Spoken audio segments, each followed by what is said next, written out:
is a disbeliever from among the people of the book, that's Jews and Christians, it identifies us as the worst of creatures because we are not accepting Islam. So you have said that we should respect other people's beliefs and that we should just let everyone believe what they want. And let me read another passage for you. Just to clarify, this is about Muhammad because you've said it's wrong to tell people that their beliefs are false. History al-Tabari, volume 6. This is from the History of al-Tabari. I said to him, what was the worst attack you saw by Quraysh upon the messenger of God when they openly showed their enmity to him? He replied, I was with them when their nobles assembled one day in Hijr and discussed the messenger of God. They said, this is what the people during the time of Muhammad said about him. They said, we have never seen the like of what we have endured from this man. He has derided our traditional values, abused our forefathers, reviled our religion, caused division among us, and insulted our gods. We have endured a great deal from him. Now, this is important because you just said it is wrong. It's wrong of us to criticize other people's religion, to say that their beliefs are false. And yet, what did Muhammad do? He derided the values of the pagans. He abused their forefathers. He reviled their religion. He caused division among them. And he insulted their gods. So, my friend, if you're saying that it's wrong to do all of this, do you now reject Muhammad because he was immoral and a false prophet? Okay, if you say that Muhammad is wrong, then why is Jesus going to, whenever he comes, why No. No, you said Muhammad was wrong.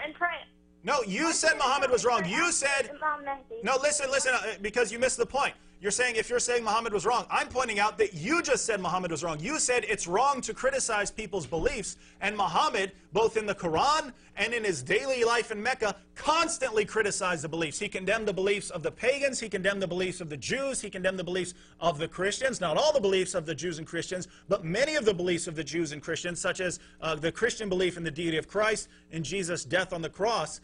Muhammad constantly rejected other people's beliefs and tried to show them that they're false. You said that this is wrong. Therefore, according to you, Muhammad was immoral because he's doing something that you said is wrong. So, would you say that Muhammad was a sinner and not a true prophet of God?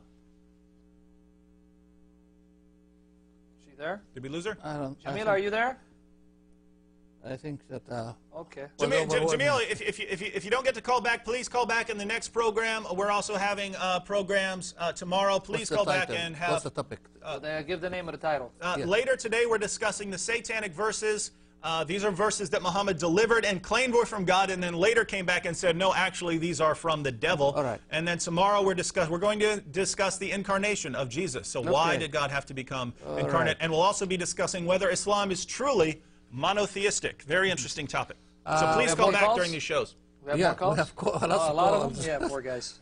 Joe, good evening. Yes, how you doing, sir? I'm doing fine. How are you? Okay, good. Go ahead. It's in Genesis, and you said that Jesus is the Son of God, right? Yeah. Yes. Okay. All right. Okay, but in Genesis also too, chapter 6. Yeah, the sons of God. The children of God mated with the women who born to them. You know, there came at chapter 6, number 2. Yeah, 6, and that verse 2 to 4, yes. saw the daughter of men, that they were fair, and they took them wife, okay, all which they choose. All right. Then also number 4, there were giants in the earth in these days, and also after that, when the Son of God came into them. Yeah, okay. Daughter of men. And also in Job, also they said that... Job, I'll give you all the references to the sons of God. Job chapter 1, verse 6. Job chapter 2, verse 1. Job 38, verse 7. Job, please, let me finish my point. Job chapter 2, verse 1. Job 38, verse 7. Psalm 89, verses 6 to 8. Psalm chapter 2, verse 7.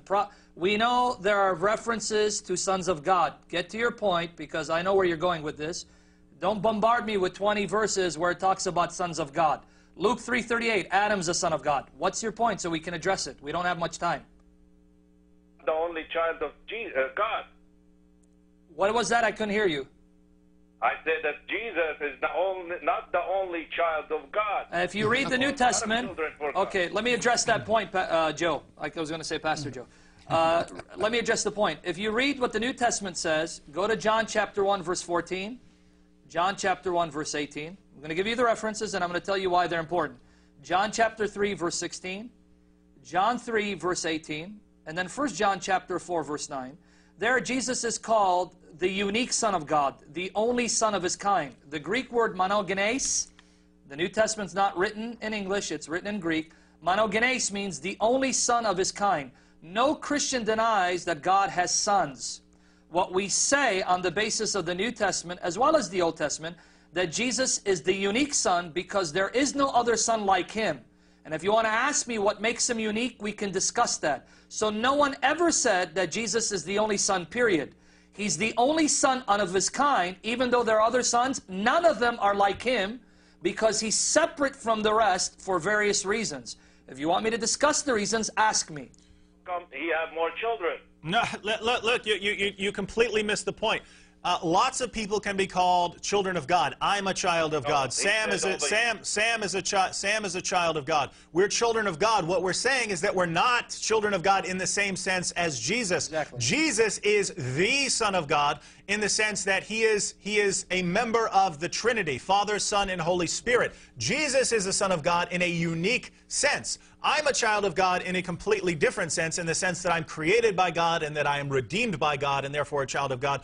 We're saying that's not what we mean when we say Jesus is the Son of God, and that's not what Jesus meant when He claimed to be the Son of God. Jesus Himself claimed to be the unique Son of God, and the people of His time understood that He was claiming to be the unique Son of God. For instance, Matthew 11:27, where Jesus says, all things have been handed over to me by my Father, identifying God as His own Father. And no one knows the Father except the Son, no one knows the Son except the Father, nor does anyone know the Father except the Son, and anyone to whom the Son wills to reveal Him. Jesus is claiming that no one can even know the Father except through Him, except through the divine Son. And it's interesting, even the Jews of Jesus' time wanted to kill Him because they understood what He was saying. The reason, if you want to know why Jesus was killed, it's because He was upsetting the Jews by claiming to be the unique Son of God. This is, if you want, because as a Muslim you don't believe Jesus was killed, but you believe people wanted to kill Him because they tried to kill someone and God tricked them and made them think that someone was Jesus and then killed someone else. But even according to you, people wanted to kill Jesus. Why? According to what Muslims believe, Jesus is walking around saying, believe in God and serve Him. Why would Jews want to kill Him for that? The Jews all believe that. They wouldn't have wanted Him to kill Him for that. But if you tell a Jew you are the unique Son of God, you are part of the divine being, they are going to want to kill you. And that's ultimately why Jesus was killed. Excuse me. Yes. You finished? Yes, go ahead. Did you listen to what he said? Did you listen, or are you just going to say there are many sons of God? Okay, good. Can you explain to me how could be a unique son for a group of children? And also too is that the devil came between them in Job. Okay, Joe, did you listen to what he said about his uniqueness? No other son of God is the agent of creation.